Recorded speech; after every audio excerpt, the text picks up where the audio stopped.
খুব ভালোভাবে ভোট হচ্ছে, মানে কোনো ইয়ে নেই, গ্যাঞ্জাম নেই, কোনো ইয়ে নেই, গন্ডগোল নেই, খুব ভালোভাবেই দিচ্ছে। কোনো সমস্যা এখানে নাই, বগুড়াতে কোনো সমস্যা হবেও না। হ্যাঁ, এই যাবৎ কোনো সমস্যা হবে না। আগামীতে বগুড়ার মানুষজন একটু দেরিতে আসবে, সবাই আসবে, ভোট দিবে, স্বতঃস্ফূর্তভাবে ভোট দিবে।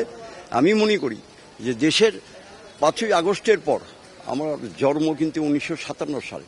আমি যতগুলো ভোট দেখেছি তারই মধ্যে এই যে 12ই ফেব্রুয়ারি যে নির্বাচন হয়েছে, এটা সর্বশ্রেষ্ঠ নির্বাচন হয়েছে আমার আমার আমার অনুভূতি। আজকে এই বগুড়াতে আমার মনে হয় যে সর্বশ্রেষ্ঠ নির্বাচন হবে।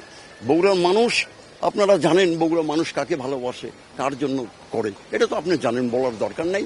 আমরা ওকে ইনশাল্লাহ বগুড়াতে বিপুল ভোটে জয়লাভ করব। যতগুলো কেন্দ্রে গিয়েছি আমরা দেখেছি যে মোট খুবই সুস্থ পরিবেশের মধ্যেই ভোট গ্রহণ সম্পন্ন হচ্ছে। সকলেই একটি উৎসব মুখর পরিবেশে সকলে ভোট দিচ্ছে এবং আইন শৃঙ্খলার ক্ষেত্রে যেটা হচ্ছে, আমাদের সাথে এখানে আর্মির একটি টিম আছে, বিজিবির টিম আছে, আমরা জেলা প্রশাসনের পক্ষ থেকে এক্সিকিউটিভ ম্যাজিস্ট্রেটরা সকল কেন্দ্রে নিয়োজিত আছি।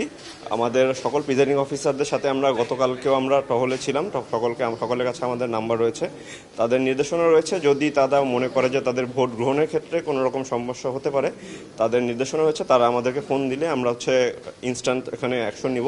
এছাড়া আমরা ভোট 4টা পর্যন্ত ভোট এবং রেজাল্ট যাওয়া পর্যন্ত সার্বক্ষণিক টহলের মধ্যে থাকবে, সকল টিমই টহলের উপরে থাকবে। আমাদের মূল উদ্দেশ্য হচ্ছে একটি সুষ্ঠু এবং স্বাভাবিক পরিবেশে নির্বাচন সম্পন্ন করা।